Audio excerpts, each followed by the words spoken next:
Right, hello everyone. Another one from Gencon here. How you doing? Hey, I'm doing great. Right, so we are back again. So I played Sickle yesterday, which is a Scythe Megagame, which was a lot of fun. So we're gonna be talking about that. So introduce it first. Yes, so Sickle is based in the 1920 Plus universe, which is the same universe as the popular Scythe board game. So it is a diesel punk attire aesthetic in a post-World War I Eastern Europe setting, analogous setting. Yeah.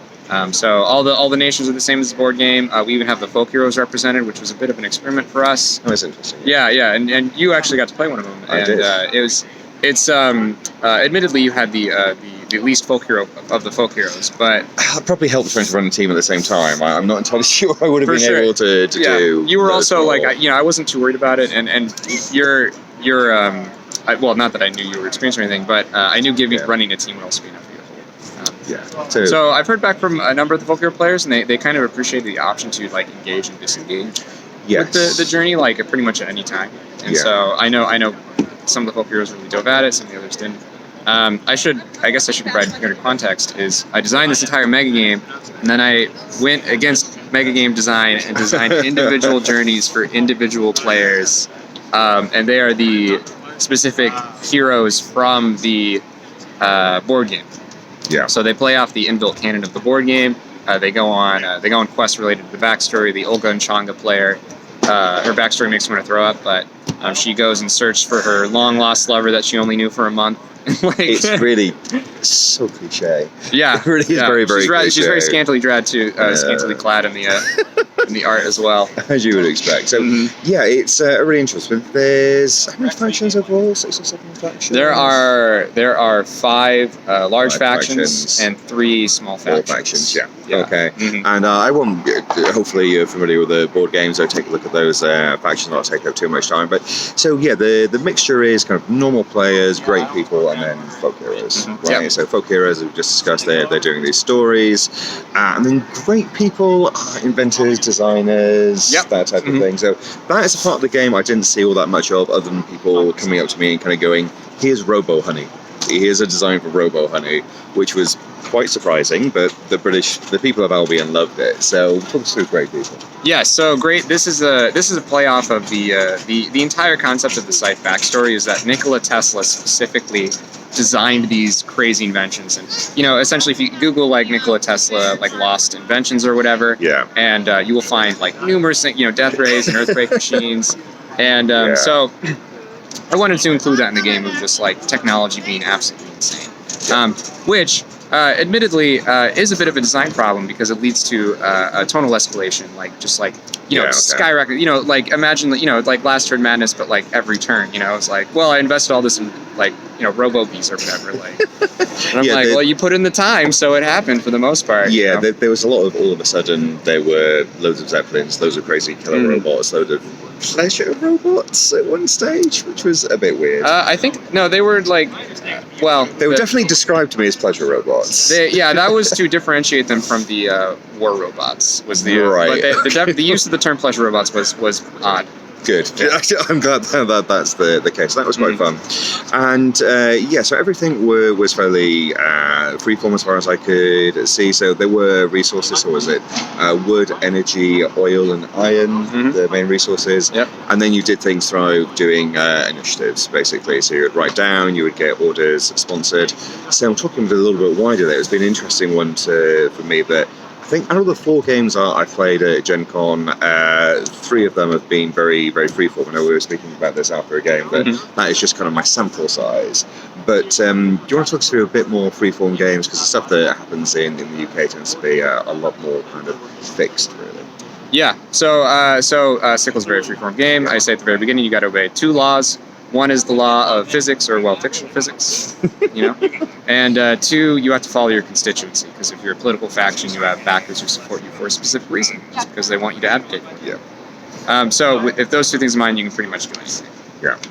And in a fictional setting, as I talked about earlier, it goes off the rails, and that's it's part of the reason why we have like a shorter time span and stuff like that. What were we talking about? Freeform games versus Freeform big games. Yes. Yeah. So the thing about freeform games is, I mean, the U.S. scene is designing in a vacuum, right? Okay. So freeform games are much easier to design. Much easier.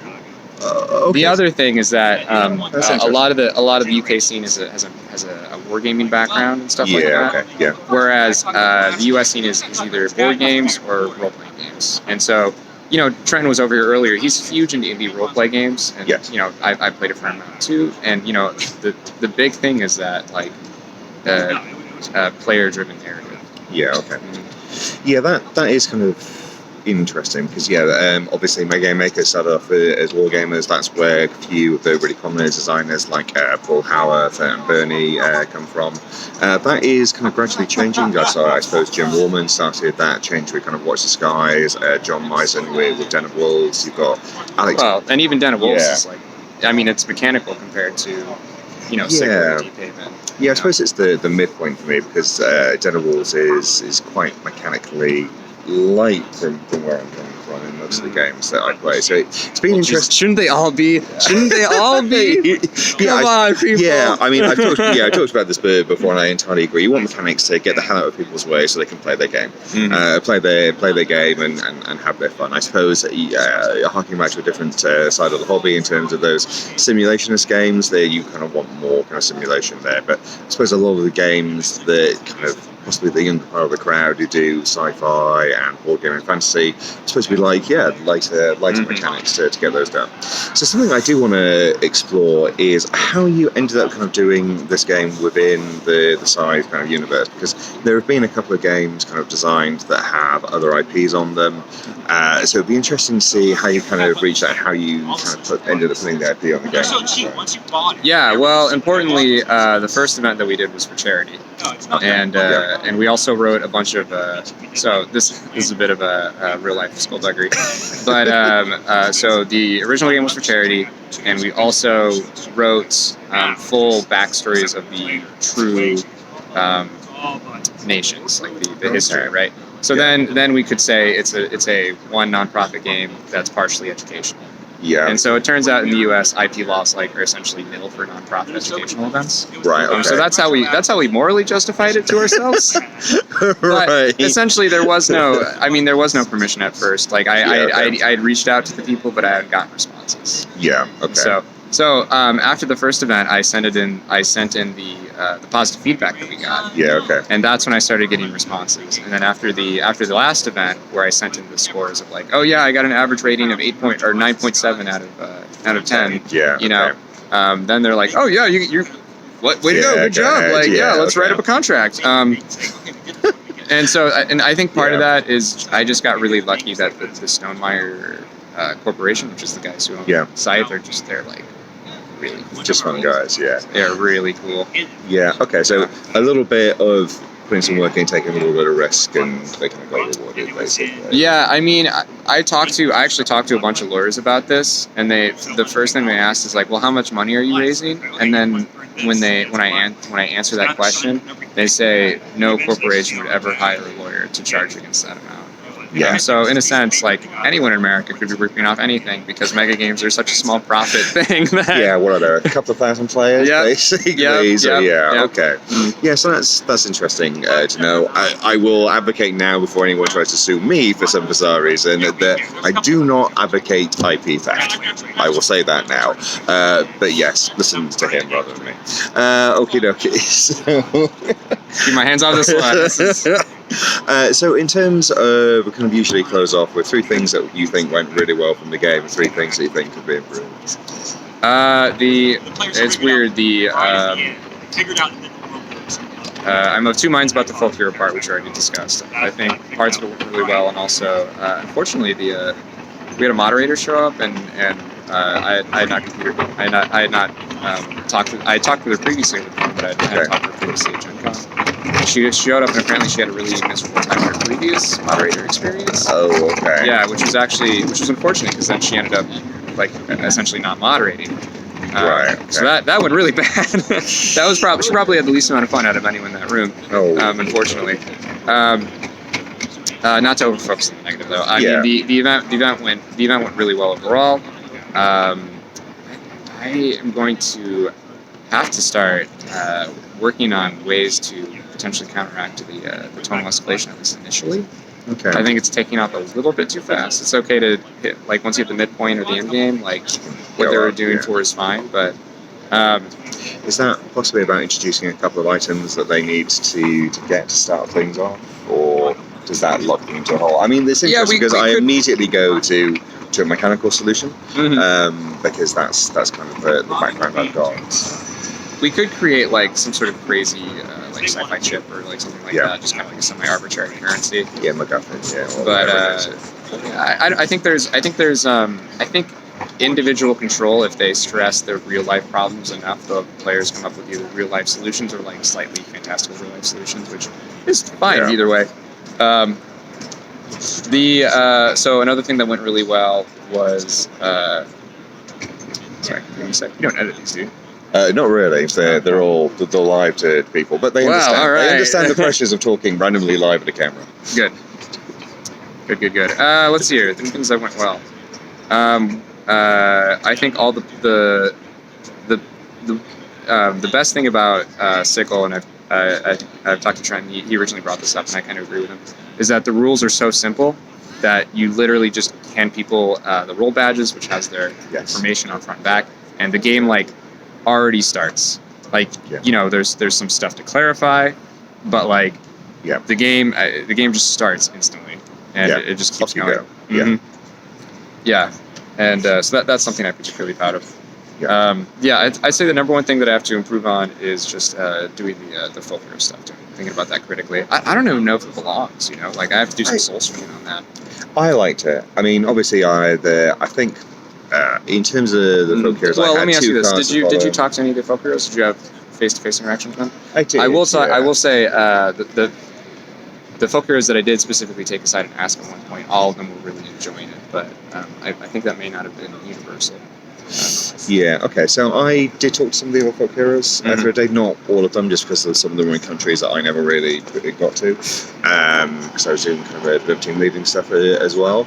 But yeah, I found it fun. It provided a lot of motivation for me. I had an objective on the card with basically one of the factions of the factory to stop the factory becoming a centre of technology, and I went hell for leather after that, and it was a really interesting thing.